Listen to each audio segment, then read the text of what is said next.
Hello friends, आपका स्वागत है आपके अनुरोध पर आईसीआईसीआई बैंक के रिजल्ट के साथ।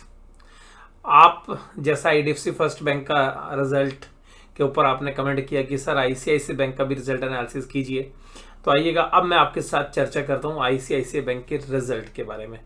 सर स्क्रीन पे कुछ और रखते हो, बात आप रिजल्ट की करते हो, सर ये तो चार्ट लगा हुआ है कुछ। अरे ये आईसीआईसीआई बैंक का ही चार्ट है।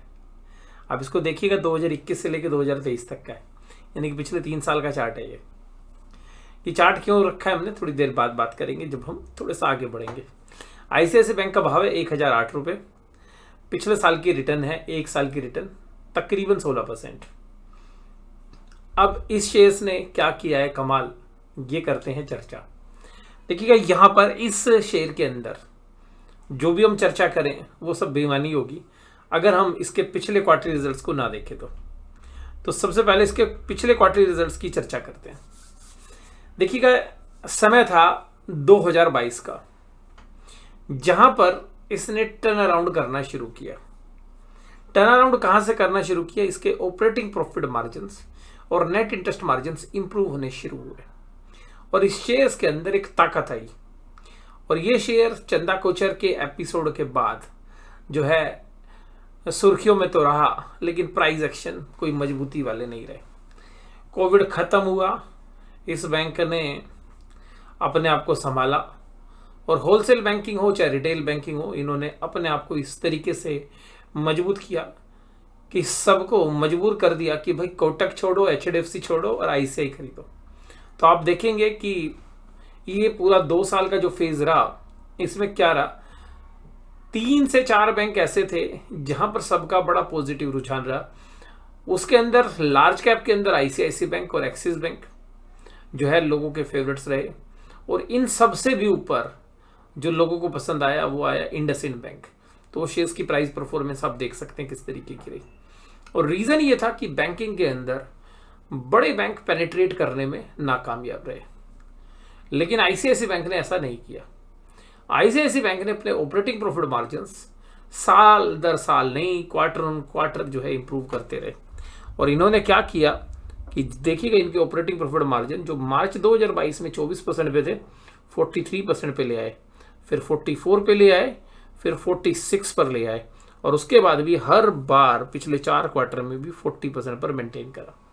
लेकिन पिछले 2 क्वार्टर से क्या हो रहा है कि ऑपरेटिंग प्रॉफिट मार्जिन्स 40% पर आ गए हैं, जो 46 तक चले गए हैं, यानी कि जो मार्जिन्स थे वो पीक आउट हो गए 2 क्वार्टर के पहले। तो वहां पर एक पीक बन गया। दूसरी बात थी कि ईपीएस में और प्रॉफिटेबिलिटी में क्या रहा। देखिएगा मार्च 2022 में प्रॉफिटेबिलिटी आई थी इनकी 7018 करोड़ और इसमें जो रीजन था कुछ इनकी डिसइन्वेस्टमेंट भी थी अपनी कंपनीज में, वो प्रॉफिट्स भी इनके अंदर इंक्लूड थे। लेकिन अगर आप यहां देखें तो जून 2022 में 6900 करोड़ के प्रॉफिट, फिर 7500 करोड़ के प्रॉफिट, फिर 8300 करोड़ के प्रॉफिट, फिर 9100 करोड़ के प्रॉफिट, फिर 9600 करोड़ के प्रॉफिट और फिर 10261 करोड़ के प्रॉफिट। हर प्रॉफिट में आपको इजाफा मिलेगा तकरीबन क्वार्टर ऑन क्वार्टर बेसिस पे 10%, फिर 10% से ज्यादा, फिर लगभग 10%, फिर लगभग 6-7%, फिर लगभग 4-5% और इस बार नो ग्रोथ। इसका मतलब है कि शेयर प्राइस चलता रहा जैसे जैसे प्रॉफिट बढ़ते रहे। ईपीएस में देखते हैं कैसे ट्रांसलेट हुआ। 33 रुपये 60 पैसे की ईपीएस बढ़कर 36 रुपये 80 पैसे, 36 रुपये से 39 रुपये, 39 से 42 रुपये 70 पैसे, 42 से 45 रुपये, 45 से 49 रुपये और 49 से 53 रुपये। हर क्वार्टर में परफॉर्मेंस इंप्रूव हुई और मैं कहता भी हूँ आपको भाई quarter on quarter he result देखने चाहिए। लेकिन इस बार सितंबर से दिसंबर 2023 में जो ट्रेलिंग 12 मंथ्स की जो ईपीएस है, यानी कि पिछले 12 महीने की जो ईपीएस है, अगर हम उसको जोड़ दें तो वो बढ़कर हो गई 56 रुपये। तो ईपीएस ट्रेलिंग 12 मंथ बेसिस पर, यानी कि पिछले 12 महीने की एक क्वार्टर हटा दिया और पिछले क्वार्टर जोड़ लिए, तो वो लगातार इंप्रूव हो रही है। लेकिन इस बार जो इंप्रूवमेंट की दर है वो 49 से 53 हुई और इस बार और थोड़ी सी स्लो हो गई परसेंटेज टर्म्स में।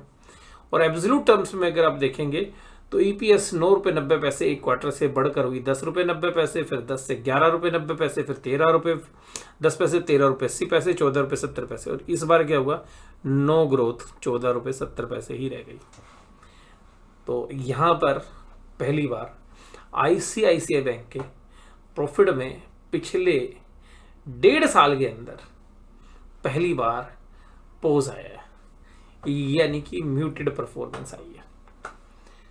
अब ये जो बात है, ये आप अगर हम कोरिलेट करें बाकी बैंकों के साथ, तो ऐसा लग रहा है कि जो कासा की रेशियो है, current account saving account total deposit में, वो परसेंटेज घट गई है, वो रेशियोस घट गई हैं मोस्टली बैंकों में।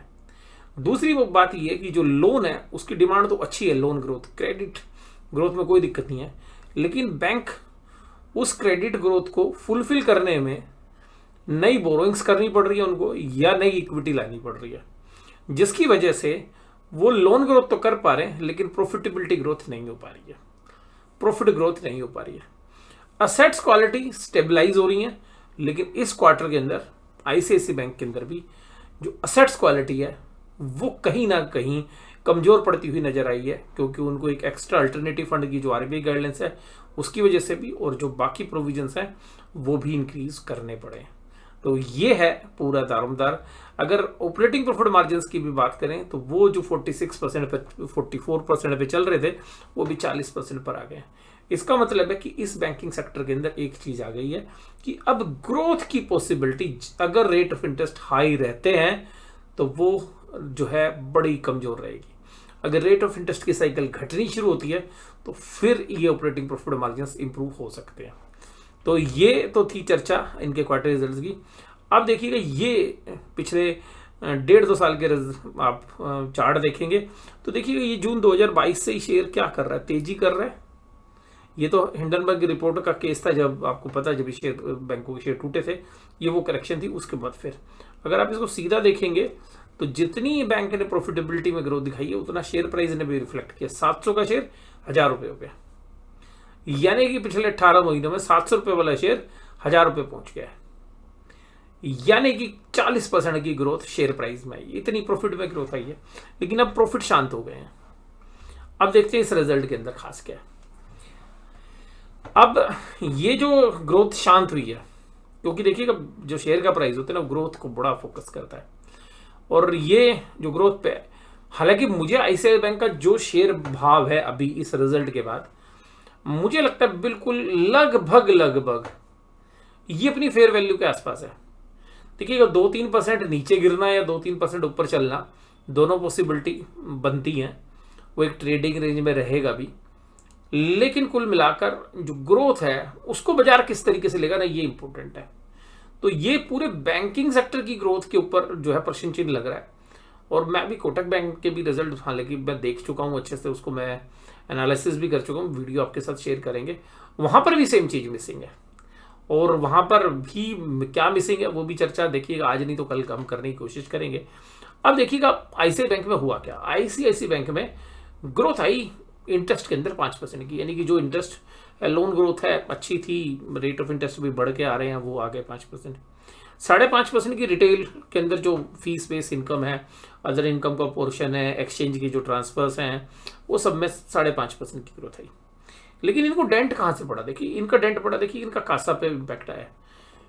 जो लोन इन्होंने दिया, लोन लिया, जो लोन इन्होंने दिया उस पर तो 5% ब्याज इन्होंने एक्स्ट्रा कमाया, लेकिन जो इनके पास डिपॉजिट्स थे, जो इन्होंने बोरोइंग्स की, उस पर 8.5% बढ़ गया, 8.45, यानी कि डेंट पड़ा यहां से।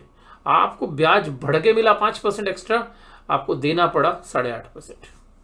हालांकि खर्चों पे आपने बड़ा अच्छा कंट्रोल किया, और एम्प्लॉय की खर्चा केवल 2.3% बढ़े, और बाकी जो अदर एक्सपेंसेस है 1.8% बढ़े, जो आईडीएफसी फर्स्ट बैंक में 9-10% के आसपास थे। तो आईसीआईसीआई बैंक ने बड़ा फूक के कदम रख रहा है, वो चीज़ों को समझ रहा है कि भाई मुझे अभी थोड़ा सा जो है ब्रांच एक्सपेंशन पे फोकस नहीं रखना है, अभी जो ब्रांचेज हैं उन्हीं को रेगुलराइज करने के ऊपर ज़्यादा फोकस किया है। अब टोटल एक्सपेंडिचर 6% बढ़े, क्योंकि 8% का जो है इंटरेस्ट खर्चा बढ़ गया, तो नेट इंटरेस्ट मार्जिन घटना लाजमी था इसका, जिसकी वजह से ऑपरेटिंग प्रॉफिट जो है बैंक का घटा भी है। अब ऑपरेटिंग प्रॉफिट देखें तो उसमें 3.4% की बढ़ोतरी हुई है, बहुत बढ़िया है, बहुत बढ़िया भाई। एक क्वार्टर में 3.47 ठीक है, लेकिन जो प्रेशर है वो इंटरेस्ट की तरफ से है, इंटरेस्ट देने वाले की तरफ से। लेकिन मामला यहाँ नहीं है। मामला देखिएगा, हमने अभी आईडीएफसी फर्स्ट बैंक में भी यही बात की, और बाकी बैंकों में भी यही बात कर रहे हैं और यहाँ पर भी यही है। देखिएगा जो प्रोविजन है ना 582 करोड़ से बढ़कर 1049 करोड़ रुपए हो गया, 1049 करोड़। अब ये 80% का जंप है भाई। ये जैसे 80% का जंप हुआ आपके प्रॉफिट खत्म। No growth in the profit, कोई ग्रोथ नहीं है, केवल 10 करोड़ का प्रॉफिट एक्स्ट्रा है। और ईपीएस में तो डी ग्रोथ भी हो जाती और हो भी गई है 1 पैसे की। क्यों हुई है ईपीएस में डी ग्रोथ? क्योंकि इतनी कैपिटल बढ़ गई, क्योंकि ईसोप जो है एम्प्लॉय स्टॉक ऑप्शन स्कीम में जो एम्प्लॉय को शेयर दिए जाते हैं सस्ते रेट पे दिए जाते हैं, उसकी वजह से नंबर ऑफ शेयर्स जो बढ़े हैं वो इक्विटी डाइल्यूशन हुआ, 14 रुपये 66 पैसे से घटकर ईपीएस 14 रुपये 65 पैसे हो गया, हालांकि डाइल्यूटेड सेम है। तो कुल मिलाकर आपको बात समझ में आएगी भाई, प्रॉफिटेबिलिटी नहीं बढ़ रही। अब दूसरी बात एक रेशियो देखते हैं रिटर्न ऑन एसेट्स, यानी कि प्रॉफिट को कंपनी की टोटल एसेट्स से अगर हम डिवाइड करते हैं, बैलेंस शीट में देखिएगा एसेट्स और लायबिलिटी दोनों साइड बराबर होता है। एसेट्स से डिवाइड करें लायबिलिटी से, बट क्योंकि हम एसेट्स के ऊपर रिटर्न निकाल रहे हैं इसलिए एसेट्स वर्ड को यूज करते हैं कि कंपनी की सारी एसेट्स पर हमने कितना % कमाया। इसने कमाया 2.32%, जो पिछले क्वार्टर में था 2.41, पिछले साल था 2.2। तो यहाँ पर भी इस बार रिटर्न ऑन एसेट्स घट के आई है। अब ये जो घट के आई है, फिर भी अगर हम इसकी मार्केट कैप देखें तो price to book value share का तकरीबन 4.25 के आसपास है।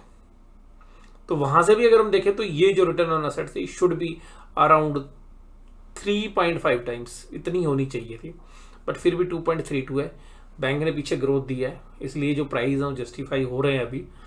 अब वो आगे अगर ये बैंक अब अगले क्वार्टर तक क्या होगा, अगले क्वार्टर तक शायद बैंक का शेयर प्राइस एक रेंज में ही रहे और कोई बहुत बड़ा ना तो पॉजिटिव और ना नेगेटिव शायद इसमें देखने के लिए मिले।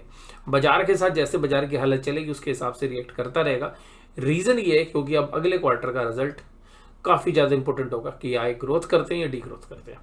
तो हालांकि जो एक मोमेंटम बना हुआ था बैंकिंग स्टॉक्स में अगर पिछले 1-1.5 साल में देखें तो वो शायद अभी थोड़ा सा पोज ले सकता है।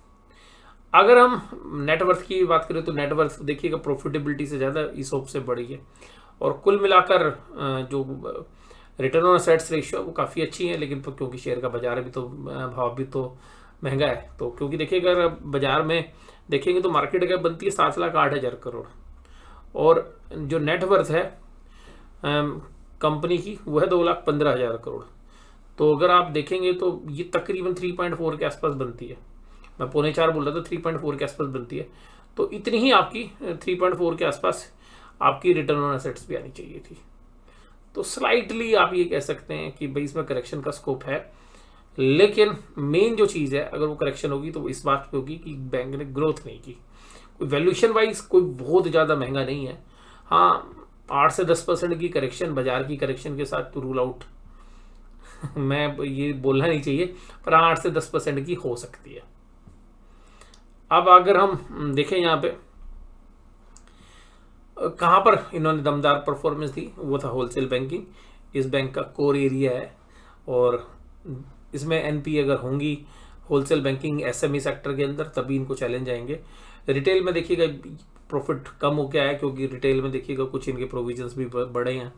तो अल्टीमेटली रिटेल में प्रोविजंस जो पिछले साल प्रॉफिट था सेम प्रॉफिट आया है 4288, इस बार भी 4288 है, तो सितंबर से कम है। इसके बाद अगर हम पूरे शेयर्स की वैल्यूएशंस निकालें भाई कंसोलिडेटेड बेसिस पे तो तकरीबन 15.77 की ईपीएस आई है। पिछले बार थी 15.57 की पिछले क्वार्टर में और 20% का इजाफा हुआ डाइल्यूटेड ईपीएस में। तो फॉरवर्ड अर्निंग्स पर भी अब अगर इसको कैलकुलेट करोगे तो 63-64 रुपये के आसपास की हम फॉरवर्ड अर्निंग्स मान के चलते हैं, 62 रुपये की। 15 के हिसाब का अगर पी रेशियो देखेंगे, पी रेशियो पर अगर हम इसको ट्रेड कराएं तो वो लगभग अभी का जो भाव है वो ही आता है। तो मैं इसमें कोई बहुत बड़ा नेगेटिव भी नहीं देख रहा हूँ, ना मुझे बहुत बड़ा पॉजिटिव दिख रहा है। लेकिन बाजार के साथ 2-3% की जो दोनों साइड की मूवमेंट आ सकती है, पॉजिटिव भी आ सकती है नेगेटिव भी। पॉजिटिव क्यों आ सकती है कि भाई अगर एचडीएफसी में लोगों को पॉजिटिव रुझान नहीं है तो कुछ पैसा पार्क कर सकते हैं इसी बैंक में। दूसरा, गिरावट क्यों आ सकती है कि भाई अगर पूरे बैंकिंग सेक्टर में ग्रोथ नहीं है तो चलो भैया यहाँ भी प्रॉफिट बुक करते हैं तो 2-3% इसलिए गिर भी सकता है।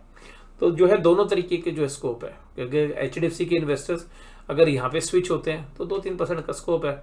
अगर वो स्विच नहीं होते हैं और वो ये मान के चलते हैं कि भाई पूरे बैंकिंग में जो ग्रोथ है वो स्लो हो गई है तो कोई ना दूसरे सेक्टर में फंड्स को ट्रांसफर कर लेते हैं, तो उस वजह से 2-3% की करेक्शन भी आ सकती है। और यहाँ पर इस चर्चा में केवल मैं समझता हूँ कि इतना ही काफ़ी रहेगा। और वीडियो आपको कैसी लगी जरूर से जरूर मुझे कमेंट बॉक्स से बताइएगा। वीडियो में जुड़े रहने के लिए आपका बहुत बहुत धन्यवाद। Thank you very much.